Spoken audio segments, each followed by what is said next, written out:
నమస్తే, welcome to of the record. Nirmal జిల్లా Congress committee అధ్యక్ష స్థానం కోసం జరుగుతున్న పోటీ వేడెక్కింది. పార్టీని జిల్లాని బలోపేతం చేస్తూ ముందుండి నడిపే నాయకుడిని ఎన్నుకునే క్రమంలో ఏఐసిసి పరిశీలన కమిటీ 2 రోజులు పర్యటించింది. నిర్మల్, ఖానాపూర్, మూధోల్ నియోజకవర్గాల్లో కమిటీ పలువురి అభిప్రాయాలు సేకరించింది. ఈ హాట్ సీట్ ఎవరికి దక్కుతోంది అన్న దానిపైనే జిల్లాలో తీవ్ర చర్చ జరుగుతోంది.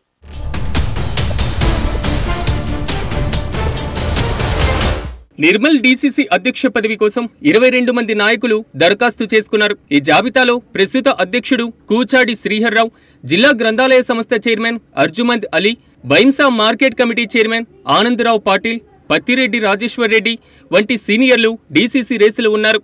ఇక అడ్వకేట్ అల్లూరి మల్లారెడ్డి కుమార్తె అల్లూరి కృష్ణవేణి కూడా దరఖాస్తు చేసుకున్న వారిలో ఉన్నారు.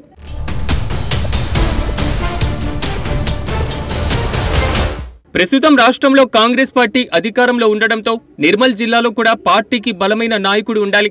అలాగైతేనే జిల్లాలో కాంగ్రెస్ పార్టీ పటిష్టంగా ఉంటుంది. అందుకే ఇప్పుడు డీసీసీ ఎంపిక ప్రత్యేకతను సంతరించుకుంది. ఇదిలా ఉంటే ఖానాపూర్ ఎమ్మెల్యే జిల్లా కాంగ్రెస్ కమిటీ అధ్యక్షుడిగా చేయాలని ఒక వాదన సైతం వినిపిస్తుంది. 2023 ఎన్నికల సమయంలో నిర్మల్ జిల్లాలో అంతగా కనబడని కాంగ్రెస్ పార్టీకి ఖానాపూర్ నియోజకవర్గంలో గెలుపు బాట పట్టించిన వెడ్మా బొజ్జు సేవలు ఆయన వర్గీయులు గుర్తు చేసుకుంటున్నారు.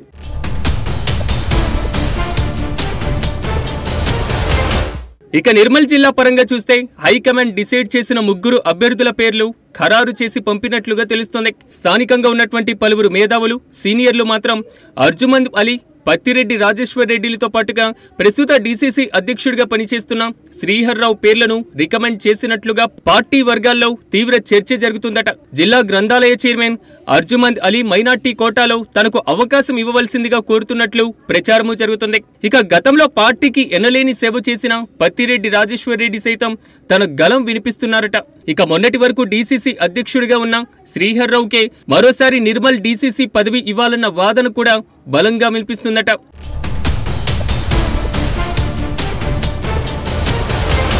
కాంగ్రెస్ పార్టీ నియమావళి ప్రకారం రాజ్యాంగ పదవుల్లో ఉన్నవారికి కాకుండా పార్టీలో ఏళ్లుగా ఉన్నవారికి డీసీసీ ఇవ్వాలనేది పార్టీ నిర్ణయం.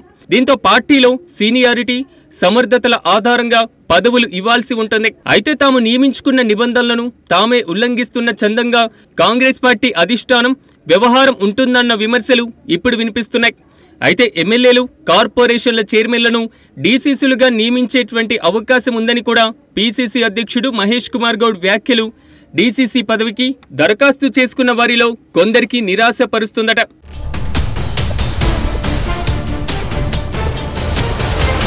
అవుట్ ఆఫ్ ది బాక్స్ అన్న చందంగా పార్టీ నియమం సంగతి సరే, నడిపించే అంగబలం, ఆర్థిక స్తోమత ఉండాలన్నదే మహేష్ కుమార్ గౌడ్ వ్యాఖ్యల అంతరార్థంగా పార్టీ నేతలు భావిస్తున్నారట.